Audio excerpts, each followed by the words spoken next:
Hello my lovely students, this is Khushi. Welcome back to my channel. So in this video we are going to do the exercises of a true friend chapter, okay?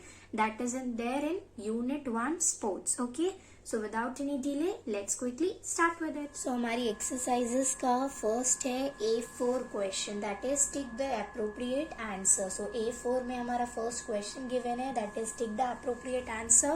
Let's do it. So first का question है, Rahul was jealous of Raj because he always won in cycling, always stood first या was good at heart. तो Rahul jealous क्यों था राज से? Rahul jealous था क्योंकि वो हमेशा साइकिलिंग कॉन्टेस्ट में जीत जाता था. तो हमारा आंसर होगा always won in cycling. Okay, तो हमारा फर्स्ट का आंसर है always won in cycling.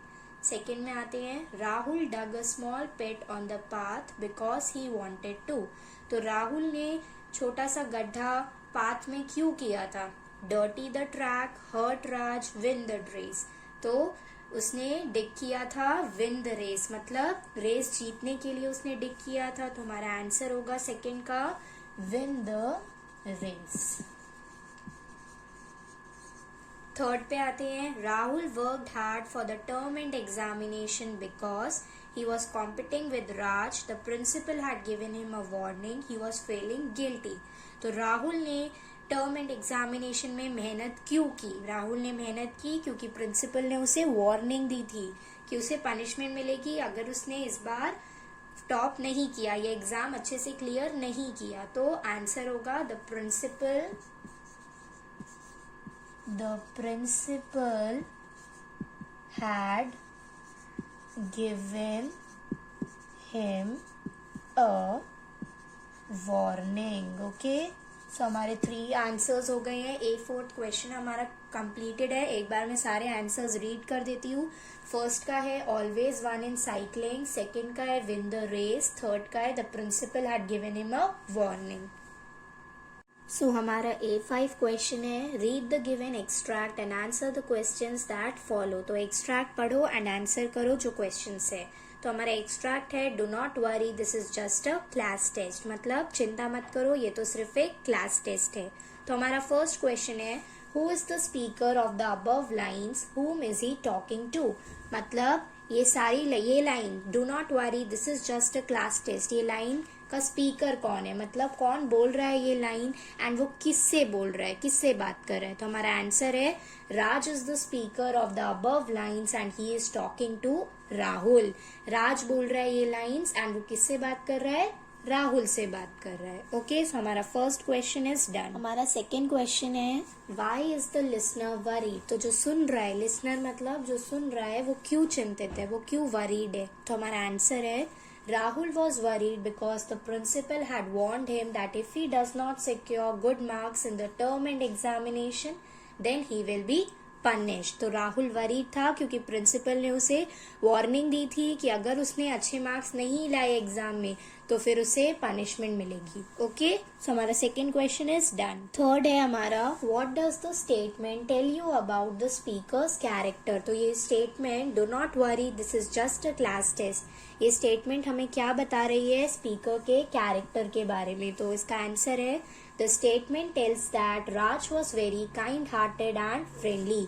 तो ये स्टेटमेंट हमें बता रही है कि राज कैसा था? काइंड हार्टेड था एंड फ्रेंडली था. काइंड हार्टेड मतलब बड़े दिल वाला, एंड फ्रेंडली मतलब जो अच्छे से घुल मिल जाए. ओके, तो वो सबकी हेल्प करता था, वो बहुत बड़े दिल वाला था. ओके, राहुल ने उसके साथ धोखा किया तब भी उसने उसकी मदद की. ओके, सो ये स्टेटमेंट बता रही है हमें कि Raj was very kind hearted and friendly. So हमारा A6 क्वेश्चन है, complete the dialogue between Raj and Rahul where Rahul apologise to Raj for his act. तो यहाँ पे एक डायलॉग लिखा है एंड हमें उसे कंप्लीट करना है. Okay, so let's do it. Rahul, तो Rahul, I am sorry Raj, ये है ब्लैंक में. Then Raj, what are you sorry for. तो राहुल बोलता है कि मैं सॉरी हूँ Raj, I am sorry. Raj, what are you sorry for, तुम सॉरी क्यों हो? सो राहुल बोलता है, you don't know but I had dug a pit where you were suppose to run. तुम्हें पता नहीं है पर मैंने एक गड्ढा खोदा था जहाँ पे तुम भागने वाले थे. ओके, देन राज बोलता है why did you do that. Okay, तुमने ऐसा क्यों किया. तो अभी मैंने आपको 4 लाइन्स तक के आंसर्स दे दिए। अब मैं 2 लास्ट वाले 2 पैराग्राफ के आंसर देती हूँ। आंसर 6 के लास्ट 2 पैराग्राफ के आंसर्स हैं, Rahul, I wanted to win the race, but now I have realized my mistake and apologize to you from the core of my heart. तो राहुल बोलता है कि मैं रेस जीतना चाहता था, बट अब मुझे समझ आ गया है कि मैंने गलती की है एंड मैं तुमसे माफी मांगता हूँ। ओके, राज बोलता है I am happy that you have realised your mistake, I forgive you. सो राज बोलता है कि मैं खुश हूँ कि तुमने अपनी गलती स्वीकारी है एंड मैं तुम्हें माफ करता हूँ। Let's be friends again. Okay, let's be friends again. So हमारा आंसर A6 क्वेश्चन कंप्लीट होता है। A6 डायलॉग क्वेश्चन था जो मैंने आपको पूरे आंसर्स दे दिए। सो A7 क्वेश्चन है आंसर द गिवन क्वेश्चंस। हमें यहाँ पे कुछ क्वेश्चन आंसर्स दिए हैं, हमें उन्हें आंसर करना है। तो फर्स्ट है why was Rahul not happy even after winning the race. तो राहुल खुश क्यों नहीं था रेस जीतने के बाद। So answer is Rahul was not happy even after winning the race as he realized that he cheated his best friend Raj by digging the pit. तो Rahul race जीतने के बाद भी खुश नहीं था क्योंकि उसे रियलाइज हुआ कि उसने अपने बेस्ट फ्रेंड को धोखा दिया है गड्ढा खोद के। ओके, सो हमारा आंसर 1 इज कंप्लीटेड। सो हमारा सेकेंड क्वेश्चन है do you think Rahul deserve the trophy, give a reason for your answer. तो आपको लगता है कि राहुल को ट्रॉफी मिलनी चाहिए एंड अपने आंसर का रीजन दीजिए। Okay, so no, I don't think that Rahul deserved the trophy because he realized that he cheated his best friend Raj to win the trophy. उसे ट्रॉफी नहीं मिलनी चाहिए क्योंकि उसे रियलाइज हो गया कि उसने अपने बेस्ट फ्रेंड को चीट किया है। ओके, सो हमारा second answer is done. So हमारा A7 का थर्ड क्वेश्चन है what warning did the principal gave Rahul. So क्या वार्निंग दी थी प्रिंसिपल ने। The principal warned Rahul that he would be punished if he did not score good marks in the term end examination. तो principal ने warn किया था राहुल को कि अगर उसने अच्छे मार्क्स नहीं लाया टर्म एंड एग्जामिनेशन में तो उसे सजा मिलेगी, पनिश होगा वो। ओके, फोर्थ क्वेश्चन है why was everyone surprise to see the term end examination result. सब लोग क्यों शॉक्ड हो गए थे, क्यों सरप्राइज हो गए थे टर्म एंड एग्जामिनेशन रिजल्ट देख के। So everyone was surprised to see the term and examination result as Rahul had not only topped in the class but also defeated Raj. तो सब लोग टर्म एंड एग्जामिनेशन के result देख के surprise हो गए थे क्योंकि राहुल नहीं ना तो सिर्फ टॉप हुआ बट उसने राज को भी हरा दिया। ओके, एंड वो क्लास में फर्स्ट आ गया। हमारा A8 क्वेश्चन है match words having opposite meanings. तो हमें मैचिंग करनी है वर्ड्स की जिनके ऑपोजिट मीनिंग्स है। ओके, सो फर्स्ट है राइवल्स। तो आंसर इज फ्रेंड्स। राइवल्स मतलब दुश्मन, फ्रेंड्स मतलब दोस्त। गुड का होगा बैड। ओके, अच्छा बुरा। हैप्पी का सैड। ओके, खुश और दुख। हार्ड का सॉफ्ट, मतलब हार्ड मतलब जो बहुत हार्ड चीज है। ओके, एंड सॉफ्ट मतलब बहुत सॉफ्ट सी चीज है। ठीक है, बहुत मुलायम सॉफ्ट सी चीज। बिटर, बिटर मतलब कड़वा एंड स्वीट मतलब मीठा। ओके, सो हमारी matching is completed. So matching के बाद हमें कुछ सेंटेंसेस गिवन है एंड उन सेंटेंसेस में हमें बलून ए के वर्ड्स यूज करने हैं। तो जो बलून ए में वर्ड्स है वो मैंने यहाँ पे लिख दिए, that is rivals, good, happy, hard and bitter. तो ये 5 वर्ड्स हैं हमारे बलून ए में। ओके, अब इन्हें हम यूज करते हैं अपने सेंटेंसेस में। तो फर्स्ट सेंटेंस है हमारा the principal congratulated Rahul for his dash performance. तो प्रिंसिपल ने राहुल को कॉन्ग्रेचुलेट किया किस परफॉर्मेंस के लिए। सो हमारा answer is good performance. Okay, उसने गुड परफॉर्मेंस दी इसलिए प्रिंसिपल ने कॉन्ग्रेचुलेट किया। सेकेंड आते हैं Shaila is very dash as a brother is coming from America today. तो शैला कैसी है क्योंकि उसके ब्रदर कहाँ से आ रहे हैं, अमेरिका से आ रहे हैं। तो शैला कैसी होगी, खुश होगी। सो हमारा next answer is happy. Okay, third पे आते हैं the mechanic hit the bolt dash with his hammer and broke it. तो मैकेनिक ने बोल्ट को कैसे हिट किया कि वो टूट गया। तो कैसे हिट किया, हार्ड हिट किया। अगर हम ज्यादा ताकत लगा के हार्डली हिट करेंगे तभी वो टूट जाएगा। तो हमारा third answer is hard. Fourth पे आते हैं India and Pakistan are great dash in cricket. So India and Pakistan कैसे हैं क्रिकेट में, राइवल्स है। ओके, दुश्मन है एक दूसरे के इंडिया एंड पाकिस्तान क्रिकेट में। सो हमारे आंसर इज राइवल्स। नेक्स्ट आते हैं, travelling in a ship was a dash experience for Sunita for she often suffered from sea sickness. तो सुनीता के लिए शिप में ट्रैवल करना कैसा एक्सपीरियंस था, क्योंकि उसे हमेशा से सिकनेस होती है। तो उसके लिए कैसा एक्सपीरियंस था, बिटर एक्सपीरियंस था, क्योंकि उसे सी सिकनेस होती है। ओके, सो हमारे 5 answers are good, happy, hard, rivals and bitter. So हमारा ए 9th क्वेश्चन है, work in pairs and find out the hidden names of the games played in Olympics, one has been done for you. तो यहाँ पे हमें crossword puzzle दिया है, हमें उसमें से स्पोर्ट्स के ओलंपिक्स के गेम्स ढूंढने हैं। ओके, यहाँ पे मैं आपको आंसर्स शो कर ही रही हूँ, बट एक बार सारे आंसर्स मैं रीड कर देती हूँ आपके लिए। तो फर्स्ट है trampolining, second gymnastics, third athletics, fourth judo, fifth hockey, sixth football and last one water polo. Okay, आप यहाँ देखकर अपने बुक में आंसर्स मार्कआउट कर सकते हैं। सो हमारा A 9th question is done. So हमारा ए 10 क्वेश्चन है, work with your partner and correct the spellings of the words given and write them in the space provided. So हमें यहाँ पे 6 स्पेलिंग्स दी है एंड वो spellings wrong है। Okay, हमें उनको करेक्ट करके लिखना है। सो हमारी फर्स्ट वर्ड है teacher. So let's do it. So our spelling is TEACHER. Okay, teacher. Second आते हैं jealous. So JEALOUS, jealous. Okay.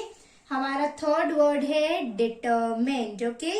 तो determined की स्पेलिंग है DETERMINED. डबल डी नहीं, डबल एन नहीं, सिंगल एन आएगा। Okay, determined.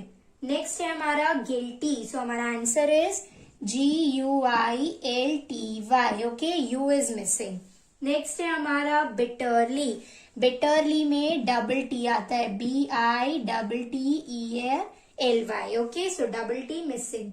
लास्ट है हमारा डिजर्व एंड डिजर्व में सिंगल एस आता है, मतलब स्पेलिंग हुई DESERVE, डिजर्व। ओके, सो हमारे आंसर्स 8 10 के फिनिश्ड है। सो हमारा A11 क्वेश्चन है, in the lesson we have read about Rahul. तो इस लेसन में हमने राहुल के बारे में पढ़ा है। He went to Raj and apologise to him from the core of his heart. From the core of his heart is an idiomatic expression. It means with an honest feeling. With the help of your teacher, consult a dictionary and match the following idiomatic expressions with their meanings.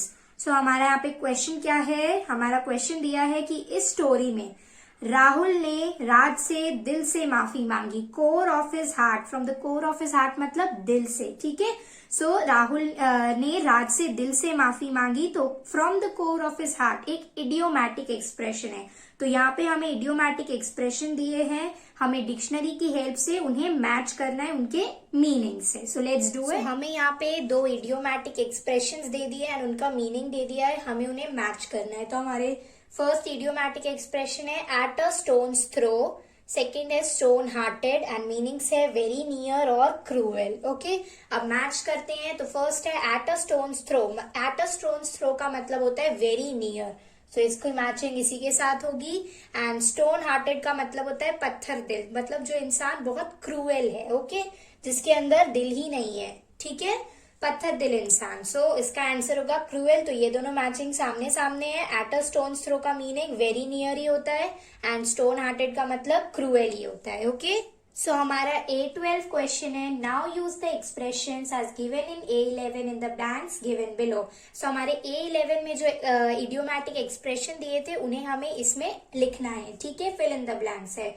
तो first है the new garment store is dash from my house. तो जो नया garment का store खुला है वो मेरे घर से क्या है, तो मेरे घर से पास होगा आंसर। तो हमारा आंसर होगा the new garment store is at a stone's throw from my house. Okay, second answer है Mr. Pal is dash, he does not take care of his pets. तो मिस्टर पाल कैसे है, वो अपने पेट्स का, पेट्स मतलब जानवर, जो पालतू जानवर होते हैं उनका ख्याल नहीं रखते। तो जो जानवरों को ख्याल नहीं रखते वो कैसे होते हैं, पत्थर दिल। तो हमारा आंसर क्या होगा, mister Pal is stone hearted. Mr. Pal is stone-hearted. He does not care of his pets. हमारा A13th क्वेश्चन है, write words which are pronounced in the same or similar way as the ones given in the boxes. तो हमें words लिखने हैं जो same pronounce करते हैं। For example, आप कोई भी वर्ड बोलते हो, प्रोनाउंसिएशन का मतलब कि दोनों वर्ड्स जब हम बोलते हैं तो वो एक जैसे ही लगते हैं। ओके, तो हमें ऐसे वर्ड्स लिखने हैं जो बोलने में एक जैसे लगते हैं। Okay, so one, one. Okay, इस वन का मतलब क्या होता है? जीतना। एंड इस वन का जो नंबर 1 होता है, ठीक है। फिर मेड, इसका हम लिख सकते हैं मेड। ओके, दोनों को मेड ही बोलते हैं, बट इस मेड का मतलब होता है बनाना, इस मेड का मतलब होता है जो हमारे घरों में काम करती है। Okay, weather. एंड नेक्स्ट हम लिख सकते हैं वेदर। तो जो मैंने वेदर लिखा है इसका मतलब होता है मौसम, सीजन, बट इस वेदर का क्या मतलब होता है जो हम सेंटेंसेस में यूज करते हैं कि क्या। Okay, next principle. एंड हम एक और लिख सकते हैं यहाँ पे, दैट इज प्रिंसिपल। ओके, इस प्रिंसिपल का क्या मतलब होता है? जो हमारे स्कूल में प्रिंसिपल होती है। ओके, एंड इस प्रिंसिपल का मतलब होता है रूल या नियम, ठीक है। लास्ट है हमारा नो, एंड उसका आंसर हम लिखेंगे KNOW। दैट मीन्स नो का मतलब होता है नहीं, एंड नो का मतलब होता है कि क्या हम जानते हैं, कि डू यू नो दिस, मतलब क्या आप जानते हो। सो नो वो वाला नो, ठीक है। A14 हमारा लाइफ स्किल्स है, that is have you ever cheated anyone to win a game. क्या आपने किसी को चीट किया है कोई गेम जीतने में? If yes, how did you feel afterwards. अगर किया है तो आपको बाद में कैसा लगा? Could you gather courage to confess your fault to the person concern. क्या आप हिम्मत कर पाए उसे सच बताने की? Share your experience, feelings and thoughts in the class. तो आपको अपना एक्सपीरियंस, फीलिंग्स एंड थॉट्स सब कुछ के बारे में क्लास में बताना है। तो आप कोई भी एग्जाम्पल ले सकते हो कि आपने कभी किसी को कोई भी गेम में चीट किया है एंड बाद में आपको कैसा लगा है। आपके लिए मैं यहाँ पे एक एग्जाम्पल ले आई हूँ इस स्टोरी से ही मैच करता हुआ। तो एग्जाम्पल है, once I cheated my best friend to win a 100 metre race. मतलब एक बार मैंने अपने बेस्ट फ्रेंड को चीट किया था, किस लिए? 100 मीटर रेस जीतने के लिए। I felt very bad when I got the first prize. मुझे बहुत बुरा लगा जब मुझे फर्स्ट प्राइज मिला। After that, I gathered courage and told him that I had dug a pit so that he would fall down. My best friend accepted my apology and forgave me. तो बाद में मैंने हिम्मत जुटा के उसके पास गई एंड उसे बता दिया कि मैंने एक गड्ढा खोदा था ताकि वो गिर जाए, एंड मेरे बेस्ट फ्रेंड ने मेरी अपॉलॉजी, मेरी माफी को स्वीकारा एंड मुझे माफ कर दिया। ओके, तो ये एक सिंपल सा एग्जाम्पल है स्टोरी के जैसा ही। आप कोई भी एग्जाम्पल ले सकते हो कि आपने किसी को कोई भी गेम में चीटिंग की है। फॉर एग्जाम्पल लूडो, बैडमिंटन, कोई भी गेम में चीटिंग की है एंड बाद में आपको कैसा लगा। ओके, सो हमारा A14 question is done. So हमारा A15 question value based question है, तो इसे करते हैं। क्वेश्चन है, what does the word sportsmanship mean to you. तो स्पोर्ट्समैनशिप वर्ड से आप क्या समझते हो? Is it important to win every game you play or it's fair participation enough, discuss in class. तो क्या हर गेम जीतना जरूरी होता है, या फिर हर गेम जीतना अगर जरूरी है तो क्या हर गेम हमें चीटिंग करने से जीतना है? क्या हम सच्चाई से खेलकर अगर गेम हार जाते हैं तो क्या वो सही नहीं है? तो हमें अपने अपने पॉइंट्स लिखने हैं। ओके, डिस्कस करना है। तो answer is sportsmanship is the quality of being fair, generous and polite when you are playing a game और डूइंग स्पोर्ट। ओके, स्पोर्ट्समैनशिप क्या होता है? स्पोर्ट्समैनशिप एक क्वालिटी है कि हमें सच्चाई से, अच्छे से, पोलाइटली सबके साथ मिलजुल कर, सबसे पहली चीज होती है सच्चाई से खेलना चाहिए। Okay, and in every game players should work with cooperation and mutual understanding without thinking of success. तो प्लेयर्स को कैसे खेलना चाहिए? प्लेयर्स को कोऑपरेशन एंड म्यूचुअल अंडरस्टैंडिंग, मतलब मिलजुल कर खेलना चाहिए, एक साथ खेलना चाहिए। हार और जीत को बाद में रखना है। ओके, हार और जीत को हमें नहीं सोचना है, पहले हमें गेम को आराम से मजे से खेलना है। ठीक है, मजे से खेलना है एंड हमें सबको मिलजुल कर, सबके साथ खेलना है, मिलजुल कर खेलना है। एंड हार और जीत तो होता रहेगा, तो हमें उसके बाद नहीं सोचना है। ओके, हमें अपना बेस्ट देना होता है गेम में। ओके, सो ये था हमारा आंसर। ये मैंने आपके लिए आंसर लिखा है, आप अपने भी पॉइंट्स लिख सकते हो इसके अंदर कि आपको स्पोर्ट्समैनशिप क्या लगता है, आपके समझ से वो क्या है, एंड क्या हर गेम जीतना जरूरी है। तो आप खुद के पॉइंट्स भी लिख सकते हो। ओके, हम आते हैं हमारे लास्ट क्वेश्चन पे इस चैप्टर के। सो हमारा last question is, imagine you are Rahul, you are feeling sorry for what you did to defeat Raj. Write a letter to Raj apologizing for your behavior and asking to be your best friend again. तो हमें imagine करना है कि हम राहुल है and हम बहुत sorry हैं कि हमने जो राज के साथ किया. ओके, हमें एक लेटर लिखना है एपोलॉजी का. ओके, कि हम बहुत सॉरी है. तो हम वो लेटर लिखेंगे. सबसे पहले मैंने आपको यहाँ पे दे दिया है 3 लाइन का एड्रेस. ओके, देन 1 लाइन में मैंने आपको डेट दे दी है. तो मैंने आपको फर्स्ट दे दिया है एड्रेस, देन मैंने आपको डेट दे दी है एंड देन यहाँ पे मैंने आपको डियर राज दे दिया है. तो सबसे पहले हम ये लिख लेंगे, देन मैं आपको बॉडी दूंगी. ओके, जो अंदर का कंटेंट होता है. तो एड्रेस में एक बार रीड आउट कर देती हूँ. 15H pocket 2. तो हम क्या लिखेंगे, अपना हाउस नंबर लिखेंगे, हम कौन से पॉकेट में रहते हैं वो लिखेंगे, देन हम कहाँ रहते हैं. तो एक एरिया में रहते होंगे सब लोग कोई जगह पर, तो उस एरिया मेंशन करेंगे. लाइक मैंने मेंशन कर दिया मयूर विहार फेज 3. उसके नीचे हम कहाँ किस स्टेट में रहते हैं, सो न्यू दिल्ली 96. ओके, सो ये मेंशन कर लिया. उसके बाद 3 लाइंस में आप अपना ऐसे एड्रेस लिखोगे.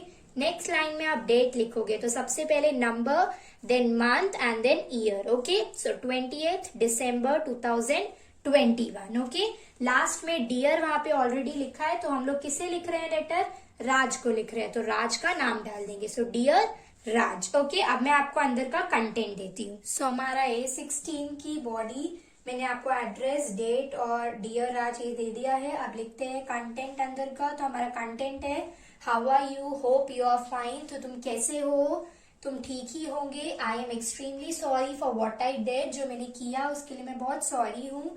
आई am ashamed and I apologize for digging a pit on the path which you were supposed to run. Okay, मैं शर्मिंदा हूँ एंड मैं सॉरी बोलता हूँ. Okay, for digging a pit, okay, on the path. But now I have realized my mistakes and promise you that I will never repeat this mistake in future.